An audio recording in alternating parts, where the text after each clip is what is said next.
হুজুর জান্নাতের ভেতর আবার শপিং মল থাকবে কেমনে? প্রশ্ন আসতে পারে না?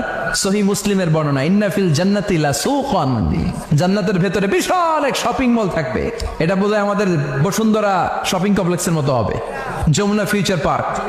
দুবাইতে যে একটা আছে বিশাল শপিং মল, মালয়েশিয়ার মিড ভ্যালি, এগুলোর মতো হবে মনে হয়।